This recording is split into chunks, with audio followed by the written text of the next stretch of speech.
When you're sitting in front of a blank screen, thinking about whether a pre-built gaming rig is worth the money, the decision can feel a lot like buying a car without test driving it first.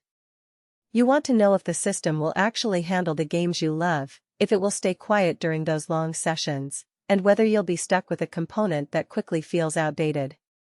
That's the angle I'm taking today, a down-to-earth look at the Skytech Archangel gaming PC, so you can decide if it truly fits your needs. Link is in the description if you want to check the product details on Amazon.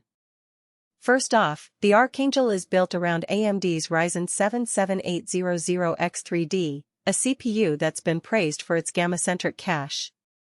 In practice, that translates to a noticeable edge in titles that rely heavily on CPU performance, like Civilization VI or Elden Ring when you're pushing the graphics settings high.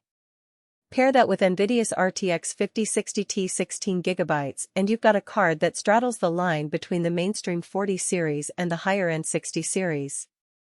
For most modern titles at 1080p 1440p, you'll be cruising at 60 frames per second or higher without having to dial back texture quality. If you normally game at 4K, the system will still run most games, but you'll start to see frame drops in the most demanding titles. That's a realistic expectation, not a marketing claim. What really sets the Archangel apart is the 32GB of DDR5 RAM and a 1TB Gen 4 NVMe SSD. Those specs sound impressive, but what they mean day-to-day is faster load times and smoother multitasking. I've measured game startup times on systems with a 500GB SATA drive and typically saw a difference of 10 to 15 seconds. On the Archangel, those loads shrink to a few seconds, and swapping between a game and a browser tab isn't a hiccup. The SSD also leaves you room to keep a handful of large AAA titles installed without constantly juggling space. Cooling is another practical concern. The Archangel ships with a 360mm AIO liquid cooler, complete with ARGB lighting that many streamers like for its visual flair. More importantly, the pump and radiator are sized to keep the 7800X3D operating under 70°C under load, even during extended gaming marathons. In real-world tests, the fan stayed at a modest 1,500 revolutions per minute during a 2-hour Cyberpunk 2077 session, resulting in a quiet hum rather than the whine you hear from some air-cooled builds. If you're sensitive to noise while recording or just don't want the room to feel like a data center, that cooling solution adds genuine value. The power supply is a 650W gold-rated unit. For the GPU and CPU combo we have here, that wattage is more than sufficient, and the gold efficiency rating keeps electricity costs marginally lower. The PSU also leaves headroom if you decide to add a secondary drive or upgrade the GPU in the future. However, it's worth noting that the case itself is a mid-tower with a fairly straightforward interior layout. The cable management is decent out of the box, but you'll still need to tie a few cables to keep the airflow optimal if you plan to push the system with overclocks or add extra fans later.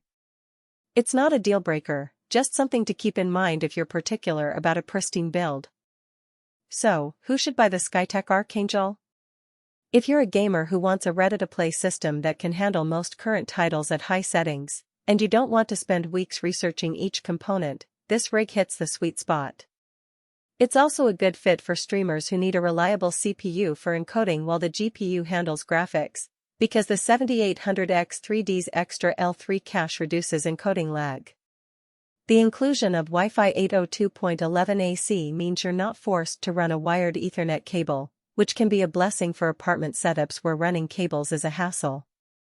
Conversely, if you're a competitive esport player who wants ultra-low latency and you're willing to invest in a monitor that runs at 240 Hz, you might feel the RTX 5060 Ti isn't the absolute fastest option available. While it's more than enough for most games, a higher-tier RTX 3070 class card would give you that extra margin in fast titles like Valorant or CS:GO. Likewise, if you already own a powerful GPU and are only looking to upgrade the CPU, you might find the bundled GPU to be more cost than you need, and a custom-built PC could save you money in the long run.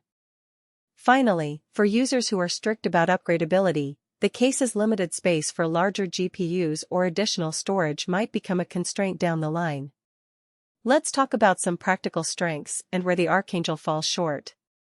On the strengths side, the out-of-the-box performance is truly solid. I ran Assassin's Creed Valhalla at ultra settings, 1440p, and consistently got 68 frames per second, which is a nice benchmark to know the system can hold its own.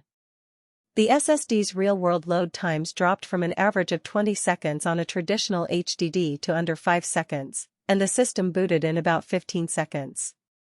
Those are tangible improvements you'll notice every time you start a